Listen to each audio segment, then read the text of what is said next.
हिंदू धर्म के लोगों के लिए सावन महीने का बड़ा महत्व है। इस महीने भगवान शिव की विशेष पूजा अर्चना की जाती है। इस महीने पड़ने वाले सोमवार व्रत को काफी महत्व माना जाता है। शिव पुराण के अनुसार जो व्यक्ति सावन सोमवार के व्रत रखता है, भगवान शिव उसकी सारी मनोकामनाएं पूरी करते हैं। कोई भी उपवास बिना व्रत कथा के अधूरा माना जाता, और यहाँ आप जानेंगे सावन सोमवार की पवित्र कथा। प्राचीन समय की बात है, एक साहूकार था, भगवान शिव का भक्त था। उसके पास धन धान्य की तो कोई कमी नहीं थी, लेकिन संतान न होने के कारण वह परेशान रहता था और इसी कामना को लेकर शिव जी के मंदिर रोजाना दीपक जलाता था और उसकी भक्ति करता था। उसके भक्ति भाव को देखकर एक दिन माता पार्वती ने शिव जी से कहा कि प्रभु, यह साहूकार आपका अनन्य भक्त है, उसकी मनोकामनाएं को पूर्ति करे। शिव जी बोले कि हे पार्वती, इस साहूकार के पास पुत्र नहीं, जिसके कारण यह दुखी रहता है। माता पार्वती ने आग्रह किया कि हे ईश्वर, कृपा करके आप इसे पुत्र रत्न का वरदान दे दीजिए। तब भोलेनाथ ने कहा कि हे पार्वती, इसके भाग्य में पुत्र का योग नहीं। ऐसे में अगर इसे पुत्र प्राप्ति का वरदान भी मिल जाए तो इसका पुत्र केवल 12 वर्ष तक ही जीवित रहेगा। यह सुनने के बाद माता पार्वती ने भगवान शिव से साहूकार के पुत्र का वरदान देने के लिए आग्रह किया। माता के बार बार कहने से भोलेनाथ ने साहूकार के पुत्र को वरदान दिया, लेकिन साथ ही यह भी बता दिया कि वह पुत्र केवल 12 वर्ष तक ही जीवित रहेगा। साहूकार ने सारी बात सुनी, इसलिए उसे न तो खुशी हुई न ही दुख। वह तब भी पहले की तरह भोलेनाथ की पूजा अर्चना करता रहा। भगवान शिव के आशीर्वाद से साहूकार का सुंदर सा बालक प्राप्त हुआ। परिवार में खूब हर्षोल्लास मनाया गया, लेकिन साहूकार ने बालक की 12 वर्ष की आयु का जिक्र किसी से भी नहीं कहा। जब बालक 11 वर्ष का हो गया, तब एक दिन साहूकार की सेठानी ने बालक के विवाह की इच्छा जताई।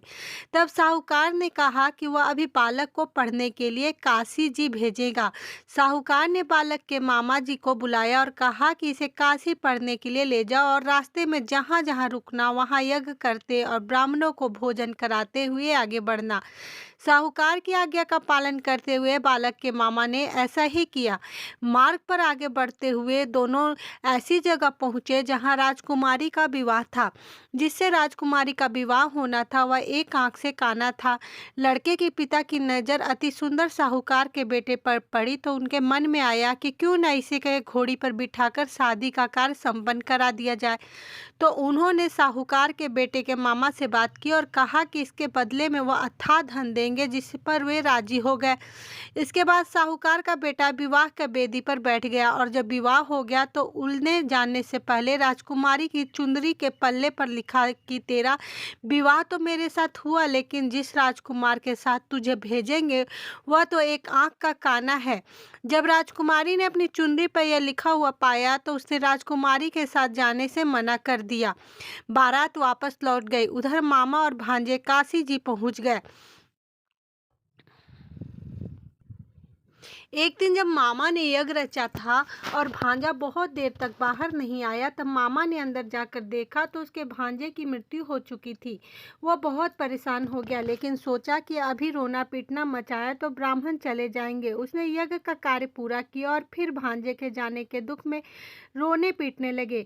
उसी समय शिव पार्वती उधर से जा रहे थे। तब माता पार्वती ने शिव जी से पूछा, हे प्रभु, ये कौन रो रहा है?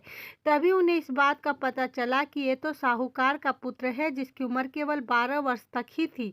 तब माता पार्वती कहती है कि हे स्वामी, इसे जीवित कर दे, अन्यथा रोते रोते इसके माता पिता का प्राण निकल जाएगा। माता पार्वती के बार बार आग्रह करने पर भोलेनाथ ने उसे जीवन दान दे दिया। लड़का ओम नमः शिवाय करते हुए उठ गया और मामा भांजे दोनों ने ईश्वर को धन्यवाद दिया और अब ये दोनों अपनी नगरी की ओर लौटने लगे। लौटते हुए रास्ते में वही नगर पड़ा जहां राजकुमारी ने उन्हें पहचान लिया। तब राजा ने राजकुमारी को साहूकारों के बेटे के साथ बहुत सारे धन धान्य के साथ विदा किया।